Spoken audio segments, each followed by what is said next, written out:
Hey, what's up mga Airdrop and welcome back sa ating channel, ang Crypto Whisperer PH.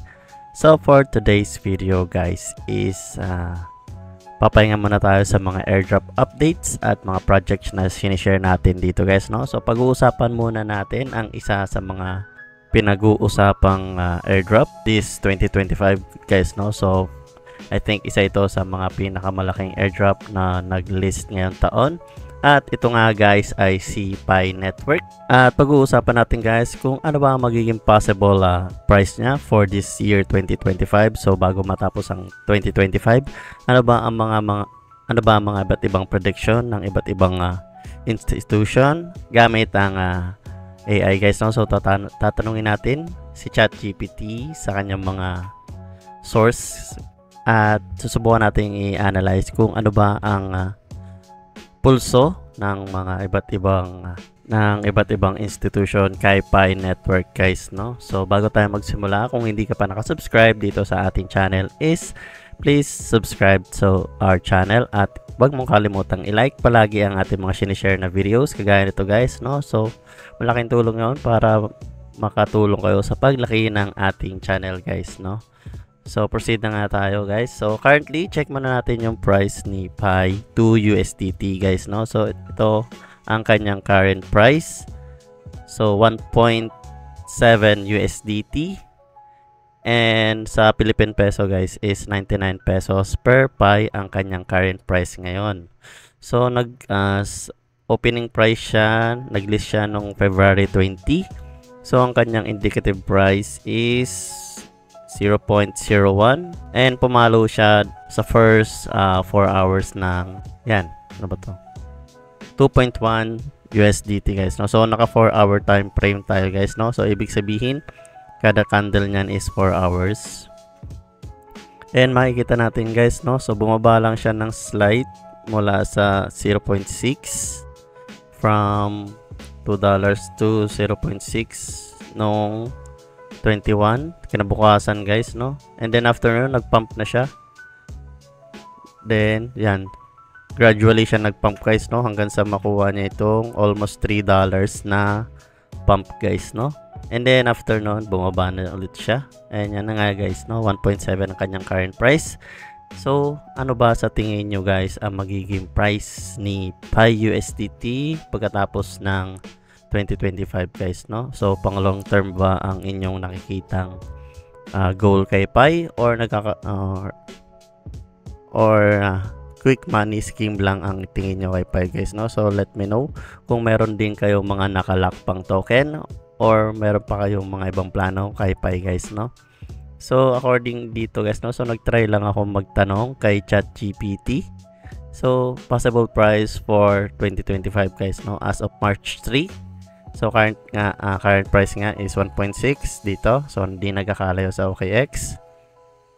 And nagbigay siya ng tatlong forecast from different websites guys, no?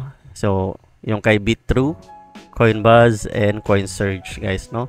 So dito kay Bitrue ay nagkaroon siya ng 3.150 to 3.50 dollars throughout 2025 guys, no? So they note that a listing on a major exchange like Binance could propel to $5 to $10 guys, no? So yun yung pinaka max range ni Bitrue kay Pi this 2025 guys, no? So kay Coinbuzz naman ayan guys, no? So 93 to $220 this 2025 guys, no? And ang average price daw is 141 USDT guys, no? So malaki from $1 to 141 ang average price and all time high daw is 220. So let's see. So kay CoinSurge naman is ayun medyo mababa din ng konti. So all time high daw is 80, low of $10.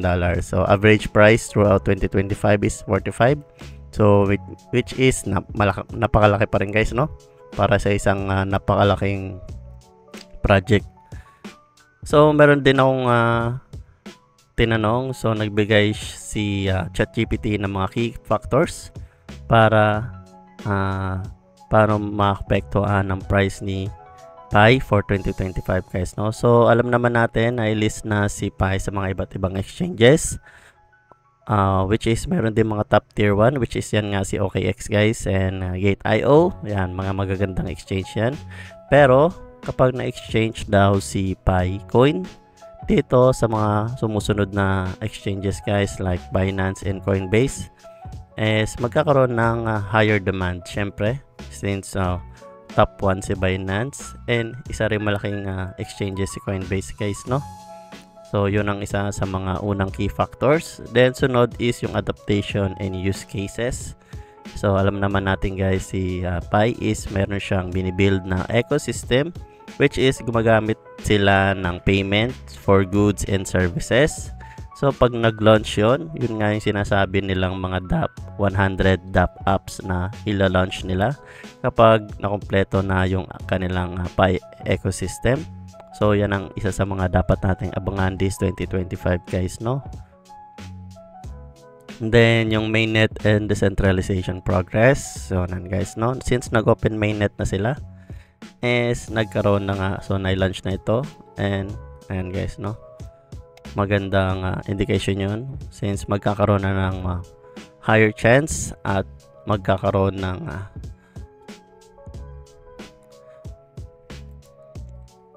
mas maipapakita na sa mas maraming tao si Pi Network guys, no? Since maraming hindi naniniwala noon kay Pi na magkakaroon talaga siya ng tunay na value guys, no?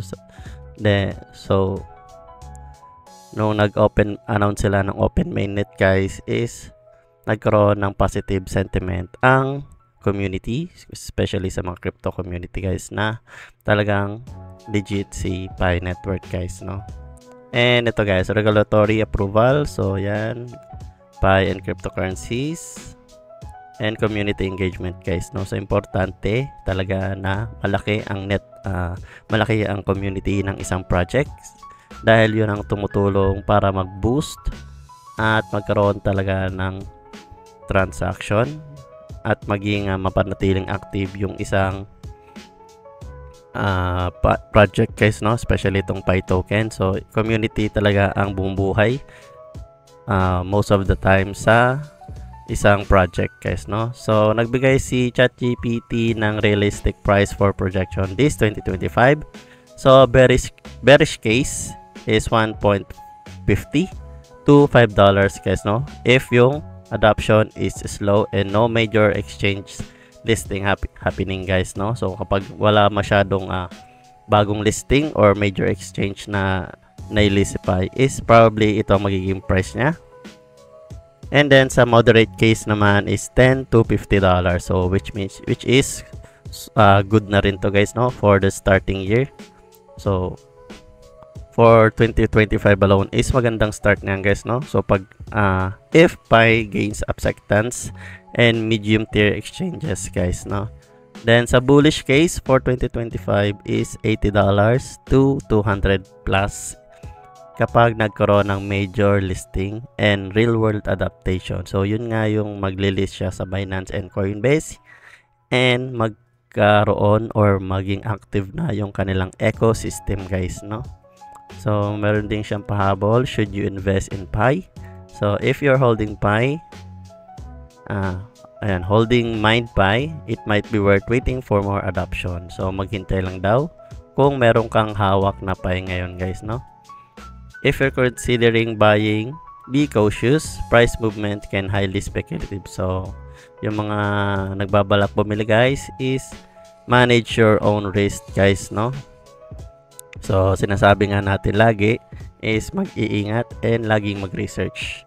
And then research is utilities, partners, and exchange roadmap before making decisions. So ayun nga guys, no? So yun yung mga dapat nating i-consider before tayo mag-invest kay Pi. So sa tingin mo guys, ano ang masasabi mo kay Pi Network and sa kanyang price guys, no? So ano sa tingin mo magiging price niya before the end of 2025? So i-comment mo lang dyan sa baba guys kung ano sa tingin mo, no? So ito guys is yung for 2025 lang guys, no? So ano ang mga sa tingin mo magiging possible price before the end of 2025? So i-comment po rin dyan sa baba guys, no? And kung nagustuhan mo ang ating video for today is don't forget to give it a like at mag-subscribe ka na rin sa ating channel guys para sa mga future updates, especially sa mga airdrop guys, no? So ayun lang guys, see you sa next video. Peace!